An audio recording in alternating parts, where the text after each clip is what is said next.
Hello, it is Wednesday, August 19th. Happy forecast-iversary, Mr. Snyder. How about that? Look at that beautiful shot of our skyline. Gorgeous. We got some few high clouds in there, Tim, but overall, not a bad day for most of the area. No, considering this, well, I call it lackluster summer. Yes. We'll take any wins we can get, and today was one of them.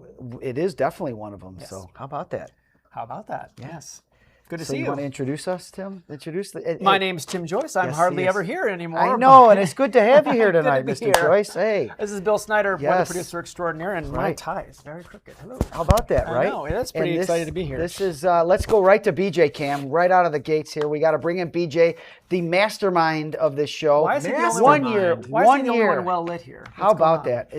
BJ, this is a special day, isn't it? It is a special day. Viewers, Do they say time flies when you're having fun? And that what are it we is? having fun? Oh, We we are. are. We're having so much Viewers fun. might remember it was 1 year ago on this date. How about that? when this show launched for the first That is time. pretty cool. Wow. So, And we're still here. Yeah, We thought we'd get through what, 10, 15 It's a Demetrius, little like while. 10, Yank 15, us off pull the there. plug on it, and hey, they haven't done so yet. We're still here, and you know, I think we're having a ball, and I think our viewers are enjoying it too. So I just want to say a big wholehearted thank you to all of our listeners out there that are watch the show. We'll have a trivia question, our poll question, kind of related to that a little bit later here in a second. But you know, wouldn't be a show without you. So look at that. yeah, look at this is a bit That's from it. our first show. When How about that? When before we figured out how to do some color correction. Remember when we used to do Round the table. forecasting you round look tan table? no matter what, Bill. Yeah.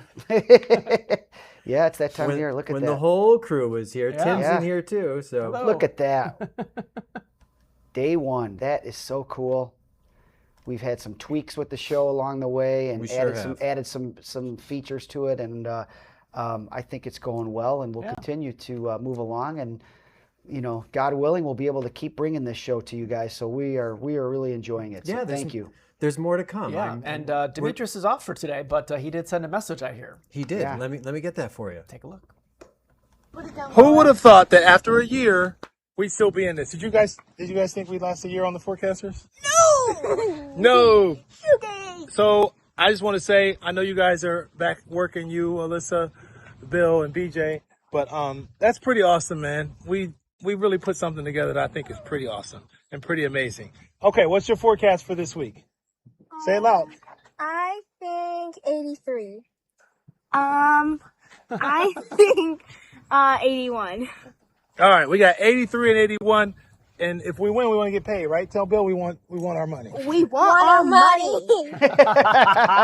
You know what? Spoken like their father. I mean, the Yeah. acorns don't too far They from the sure tree. don't. That's- It's They almost like they bet on weather. I mean, Yeah, maybe they do. You know what? I think with Demetrius's influence, they will be betting on weather sooner than he would probably like. But yeah, very cool. So yes, 1 year. Time. It's happy pretty incredible. Yeah, and forecast-iversary. to the viewers out there, you see we were adding some interactivity to the show. Yep. There's more to come until we're getting some enhancements to our set at some point. That is going to be some exciting We're things looking coming forward to down that. the road. We want to do some longer form interviews. We're going to do Yep. some remote guests. Yeah, So stay tuned. There's Yes. a lot more to come. for sure. Let's take a look at some graphics, Tim. Let's what do do you that. say? And Let's while we go. look at graphics, BJ, if you'd be so kind and to go over to grab the weather clicker for me, that'd be Oh, great because look I at forgot that. Oh, behind. see, I I'm telling know. you, Tim, we've Queued up got the so graphics, many, forgot we've got the weather so many clicker. irons in the fire So here yeah, when we it are, comes to weather. we are talking about some isolated showers. He's got so many wires. Yeah, I hooked know. up Poor there. BJ. I'm so yeah. sorry. Thank you, so, BJ. So most of the area is yeah. oblivious to what's going on, but yeah, it's quiet here It's north. quiet here, but down south of I-80, we're seeing much more Just a active few. showers and thunderstorms for Yeah. us, and that's going to be the case for most of this evening. We are seeing actually a chance for some of this to be a little bit of some severe weather a little further to the south as well, because Yeah. we do have some of this, which is Marginal a risk. flood watch for those areas highlighted. It's a little even far south of our most area. southern suburb, except Right. for that little kind of corner of northwest Indiana there. Correct. So, but this is going to be moving on through. These aren't moving very fast, which is probably one of the reasons why, And but Tim, they're this is- about 20 miles an hour tops. Right, and this is an area, a region that has been hit time and time again. time and time I again. mean, they have been the recipient of some very heavy rainfall over the last week. A lot of these locations have seen upwards of 6, 7, 8, 9, even close to 10 inches of rain Just over the last last week. Yeah, last Saturday so alone, you know, I think some of those more places rain saw and 7 slow-moving inches. storms at that is not the kind of news they want to hear. So We did crack up to 80 degrees for we today, did, so yeah. that's not too bad. And there's a live Basically, picture outside. How about that? Right on what you would expect for this time of the year, Tim. You know, 80 is right on par with normal, 82, and the low is right equal to what it should be. So how about that? Right where it should be. Look at tomorrow. Looking fantastic. Beautiful. Yes. Yes. It's rare we get these days where it's low humidity, it's not raining, it's not too hot, like Goldilocks weather. And this tomorrow looks picture perfect. It really does. Nice sunshine, nice northeasterly wind. So sunburn time tomorrow, 23 minutes. Yeah, with not many clouds. So yeah, Should it'll be something to watch out for. Late summer sun. Slather on that sunscreen for sure. And if you're looking to take a dip in the lake to kind of beat some of that, I wouldn't say heat. It'll be upper 70s. Just want to take a dip. Your toes. Yeah, exactly. 1 to 2 foot waves, a little bit of wave action there, and then Ohio Street Beach 73. Chicago Crib also looking at those 70s as well. Enjoy those warmer temperatures because we know that those 70s are not here for long. And so are the long days until 29th. So 10 days from tonight is our last sunset of the year at 7:30 p.m. or later. So it goes fast. It does go fast. This time of so the here's that day planner for tonight. Looking at just that little bit of cloud cover and some showers to the south, but overall looking pretty good for us. Do we do the 7-day now or a little later in the show? Later in the show. So there you go. So that's the day plan for today. Now we're going to top out with some of those headlines and, of course, weather making the news, unfortunately. Let's take you 8 days now to Northwest Indiana. 8 days. That is unbelievable. Yeah, it really without power, and tens of thousands of people are still living without electricity in Northwest Indiana after last week's storms. At a press conference earlier today, the mayor of Gary and a utility spokesperson stressed that work is continuing, quote, around the clock to rebuild parts of the electric system. The National Weather Service informed us that Gary faced the strongest winds, which reached 99 miles per hour, equivalent to a Category 2 hurricane. At the height of the storm, approximately 38,300 customers were without power. The latest restoration for, I believe, 95 to 100% will be August 25th. But they're actively restoring power right now as we speak. Wow, that is rough. That's still another week ahead. Gary School District canceling classes until next Monday. A lot of folks thinking back to school, but not there due to this power outage. So that's going to continue as well. Right. And floodwaters are receding across Indiana, leaving damaged roadways and bridges behind. The focus now is on rebuilding that critical infrastructure, but that's going to take some time.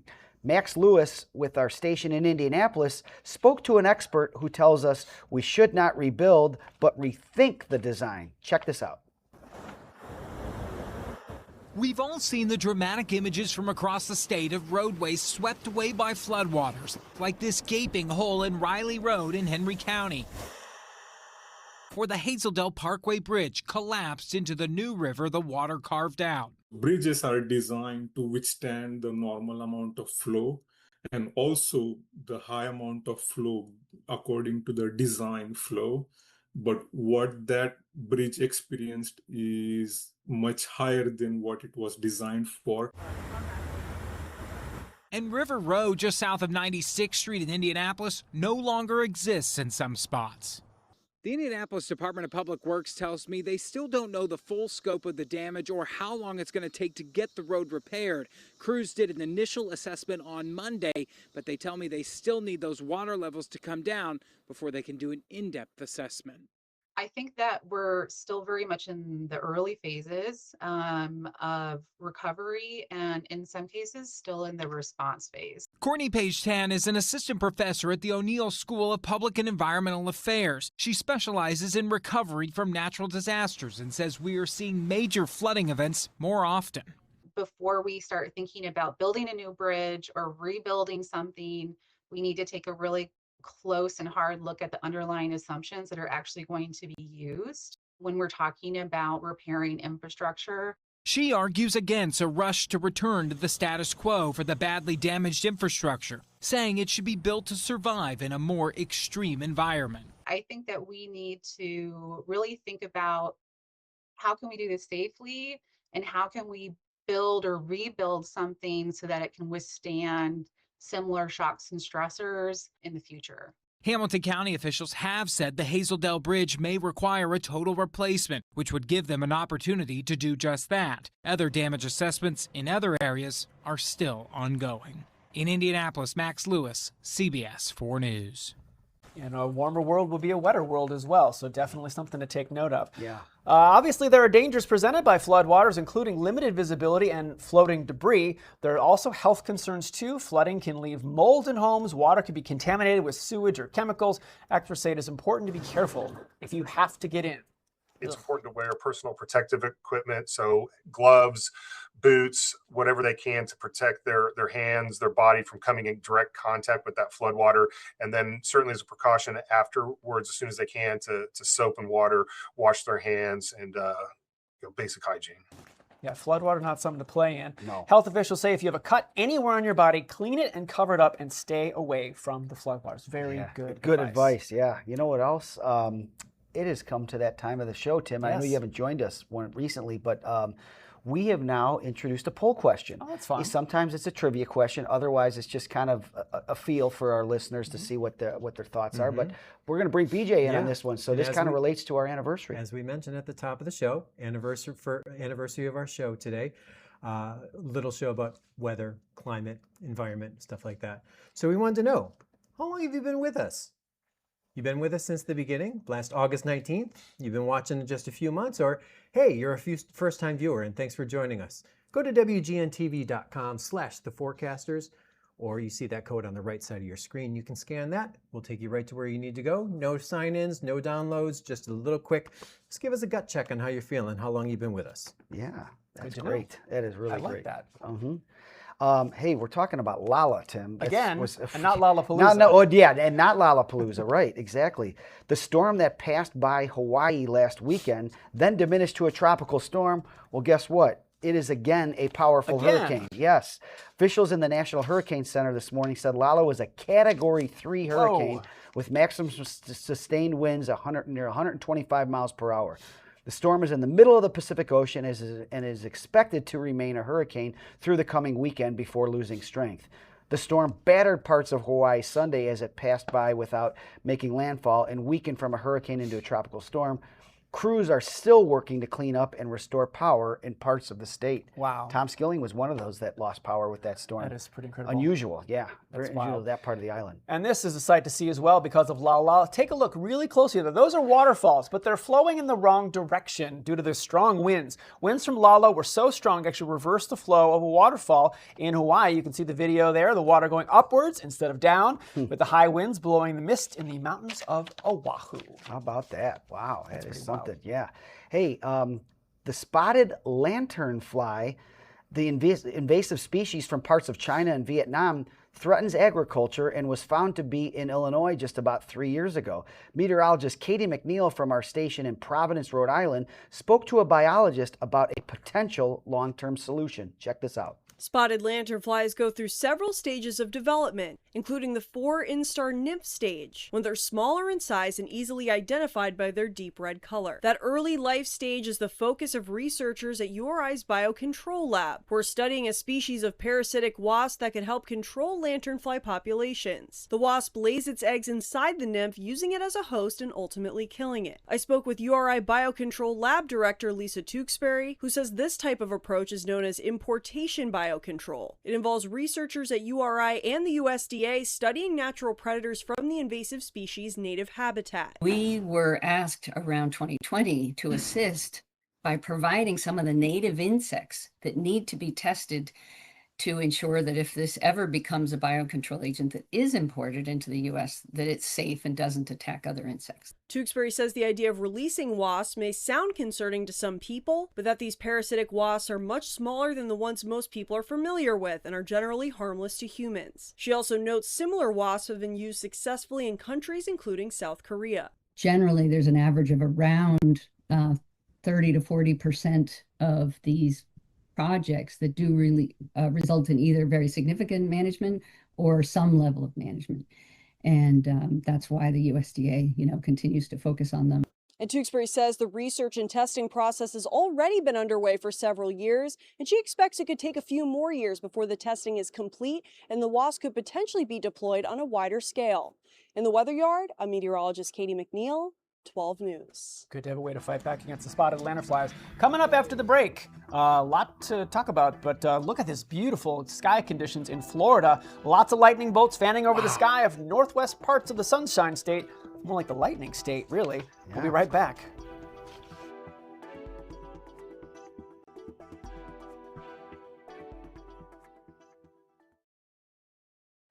If you have spent a morning at Montrose Beach, there is a very good chance that you've run into the Great Lake jumper, Dan O'Connor. And if not, I'm taking you with me under the surface. You don't make it 6 years by skipping mornings. 2,228. Back when we first met Dan, he was jumping into Lake Michigan by himself. Just looking for a little peace.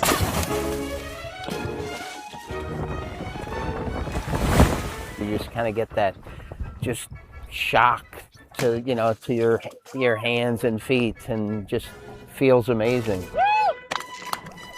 I saw Dan for the first time when he had just started. I was cross-country skiing by the lake, and I saw this like crazy person getting into the harbor. And I was like, what is happening? Turns out Kim wasn't the only one watching. If he can do it, we can do it too.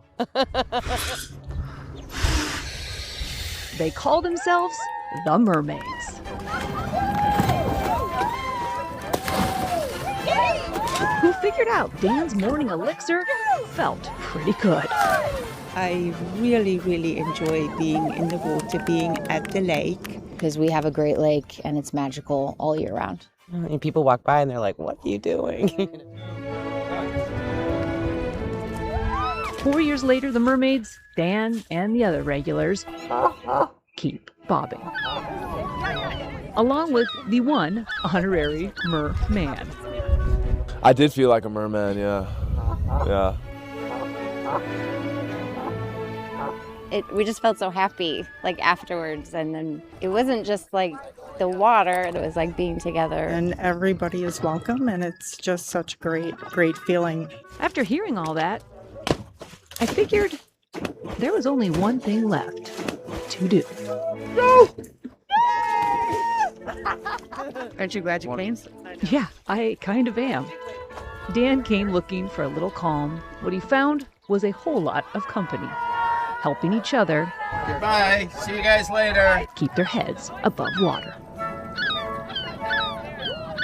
Such is the life of mermaids. That water did feel pretty darn wonderful. And it's just kind of crazy to see how Dan's little morning ritual has morphed into this whole movement. Now, I'm not going to be diving into any floating chunks of ice after all this, but, you know, he did get a lot of people to jump in this lake 12 months out of the year. Erin McElroy, WGN News. That is pretty cool. It's impressive. I don't think I could do it 12 months of the year.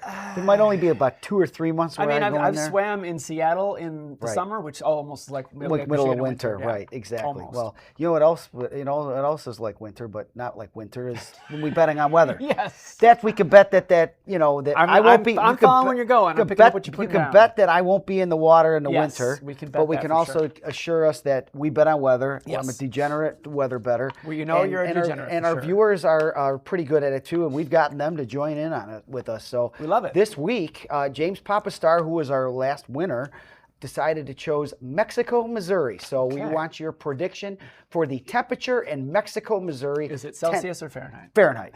10 a.m. on Friday. 10 a.m. Friday morning. You know, the morning low occurs about 5, 6 in the morning. I've driven through Missouri lots of times. Yeah. Where is Mexico? Where is that?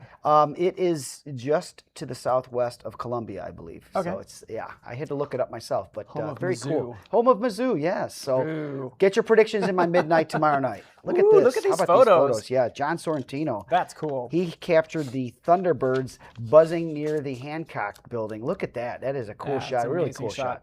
And this one from Andrea of Norwood Park calls this Purple Daisy Love. As you see this bee clinging to the flower. Look That's at that. so beautiful. That's a cool shot. Very yeah. cool shot. And Marilyn McNichols said her zinnia flowers are vibrant.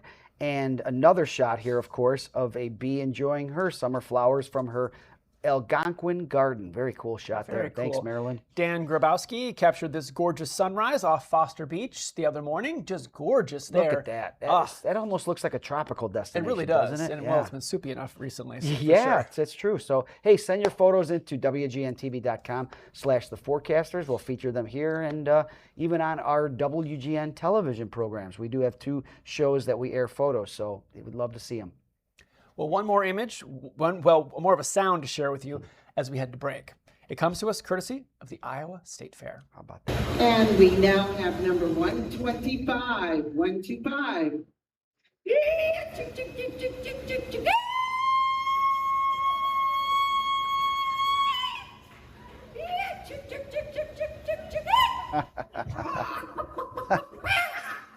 Yep, these are grown adults. They do a chicken calling contest at the fair. Several plucky contestants, picking up what you're putting down there, strutted their stuff in the competition. The woman you heard there, Diane Barker, gave an excellent performance and earned herself a second-place finish.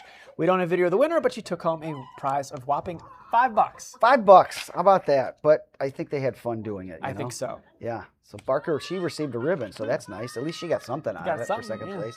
And she got famous for it. That's right. Yeah, look at that. So we're going to take a quick break for now, but we will be back with the full 7-day forecast. We'll let you know if there's any more rain in the future and when it might occur. So stay with us. We'll be right back.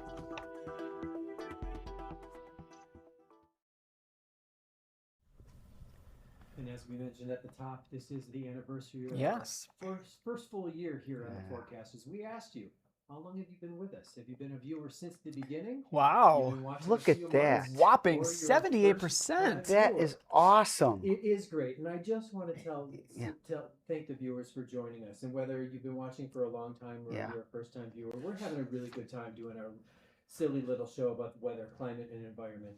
And we're learning a lot and finding our footing. There's more to come. So. Yeah, there's still good things, So many good thanks things. abounds. Yeah, if you've been sticking with us at the beginning or your first time checking us out, thank you either way. Thank you so much for the support. We really appreciate it. So I think we're going to quick check of our 7-day. Yes. Beautiful day tomorrow. I know you're disappointed because there's no 90s in that forecast, but I love this. This is amazing to me. Upper 70s, low 80s. I mean, this is just picture perfect summer weather. A little cooler by the lake. I mean, a little chance of rain Friday. We're kind of debating about whether there's a pop precipitation on Saturday. Right. I'm going to wish cast that it's not going to be Let's there hope on that Saturday. it's not there. We've had too many rainy weekends. And if we do, it's a very, very small chance. It's nothing like we've seen in recent weeks. So the best news of all is a gorgeous, stretch of weather in general coming up with very low rain chances. We got, Friday we'll be watching Friday afternoon and Friday evening. But other than that, maybe a small chance that we have to add in Saturday. But other than that, it is a gorgeous stretch. Sunday, Monday, Tuesday, Wednesday. When is the last time we've actually had 4 to 5 straight dry days in the 7-day forecast? I don't remember. It's been a while. It's been so long. It's been a while. And our friends that have been reeling with flooding and storm damage, this forecast is for you because we deserve it and certainly have earned it. Especially the folks without power in Northwest Indiana, because my heart just goes out to those folks for sure. Yeah, they'll appreciate the low humidity air. And you were saying earlier, before we even went to air on this show, that it's notable that we haven't seen any 90s in August. It is notable. And, Tim, I was going back and looking through the records because, typically we see about 4 or 5 days at least of 90s. And we're running considerably behind last year, which it's interesting because 80-degree days were right on par. We've had the same number of 80-degree days this year by this point as we did last year, which is pretty rare that you can say with the same number. It's literally right on the money. But 90-degree days in August, it's almost a certainty. And going back 40 years, 4 decades, we've only been one other August that not had a single 90-degree day. Wow. This could be the second time. So pretty rare stuff. I mean, it's not unprecedented, but it's really rare. There's been enough wacky stuff this summer that it doesn't really surprise me at all. Yeah, for sure. So we'll see if that trend continues. But I don't see any 90s through the rest of the month. So we'll see if that happens. But hey, thank you all for joining us tonight. Thank you for joining us for the last 12 months. You're wonderful. Sports Office is next. We'll be back again tomorrow night with another episode of The Forecasters. Good night. Have a good night.